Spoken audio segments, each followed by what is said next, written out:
Yo, what is up? This is the new Lemokey G2 wireless mouse, and this is made by Keychron, actually making a move in the mouse market, and this is pretty interesting. Let's take a look at what's inside.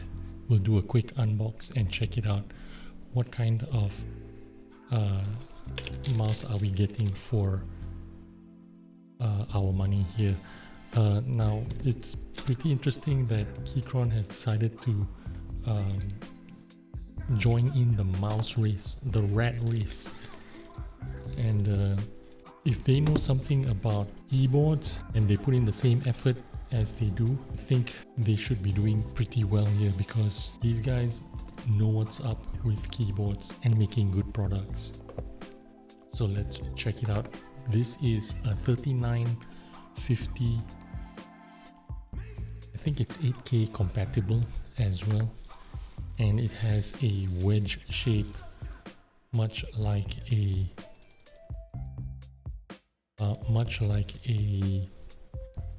R1, I would say, or a Skyrox V8. My first impression is it's pretty interesting. Let's get this out of the way. We're only interested in the mouse. This is pretty solid, and if I'm being honest, this is what it looks like. It's even got almost the same, it's got the same plastic, it's got the same kind of feel to it, same as the Pulsar X Lite, or you know, the Pulsar plastic is kind of different, and this is what it feels like. It is very well built. Let's take a listen to the clicks.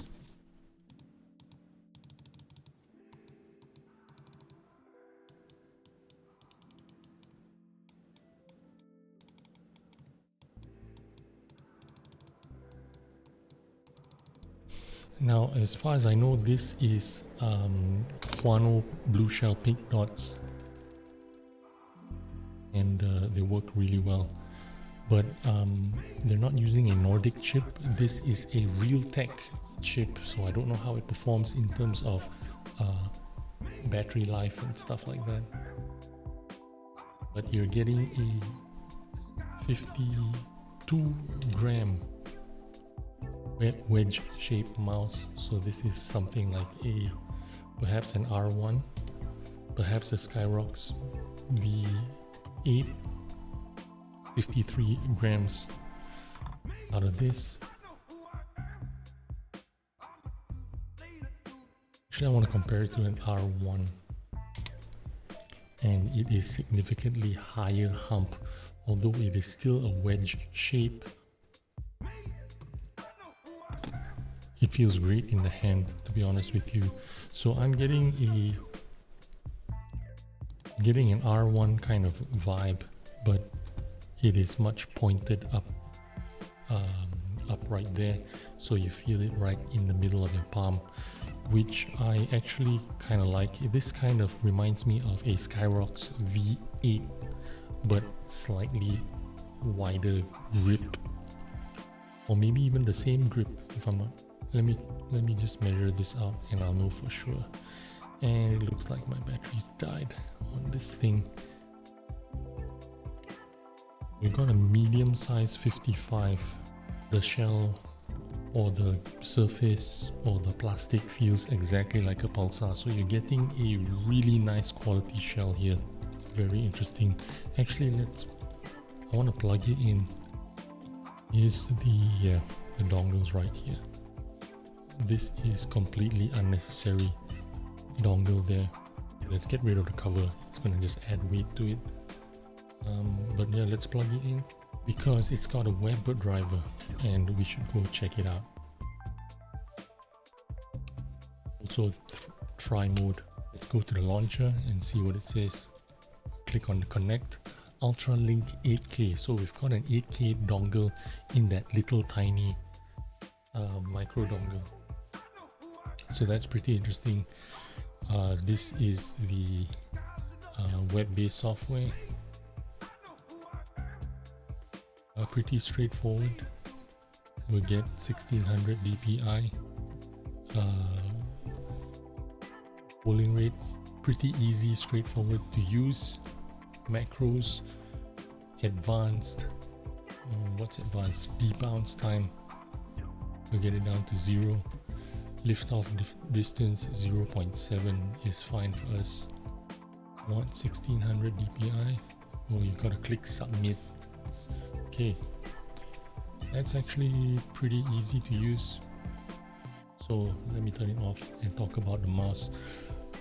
So we got a 3950 here, wedge shape, but it's not concentrated at the back. It's more towards the middle. Not exactly a middle mouse. I mean, it's still a wedge, but not as aggressive as a V8 kind of wedge. The grip height is pretty high at 23, 20. I'm getting 24. So you're getting a grip height that is higher than a Skyrox V8, but you've got the grip feel of a Skyrox V8. It's very interesting mouse, but let's check out the PTFE feet, because there is an interesting fact that I just looked at the website and it says this is Teflon PTFE.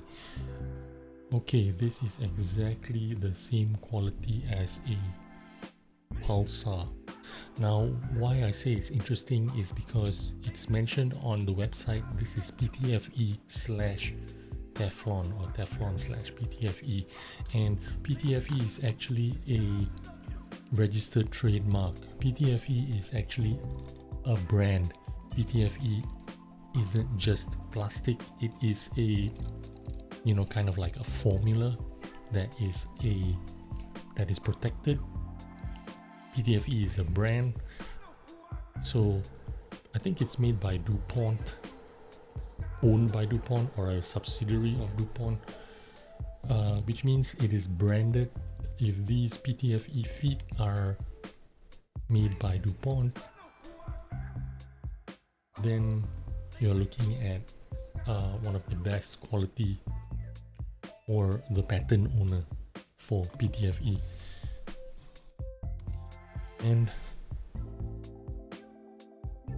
it's the exact same quality as a Pulsar, which says something about the feet, and these are actually, it feels pretty good even on the glass pad. Feels exactly, sounds exactly the same. So my first impression is it is pretty interesting, and I'm not gonna lie, I like it. Check out the side buttons as well. It is sculpted like endgame gear, where it is flush at the edges and then protruding out in the middle of the mouse 5 and mouse 6. So it's higher right in the middle here, and it is flush at the back here. Can you see? Here's another angle of it. You can see it's flush at the back, at the front, protruding in the middle. Very comfortable to click. I'm surprised at how this mouse actually gone under the radar the way it has, and I only received this just a couple of days ago. Really sad that I only got to test it out today.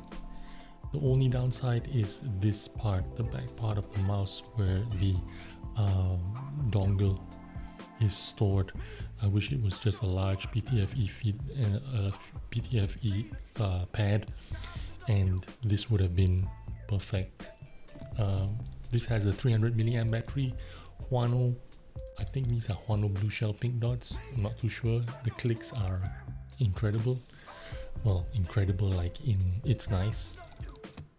53 grams on the heavy side, yes, but not heavy enough. It's not 60, so 53 grams is still very acceptable. Try mode.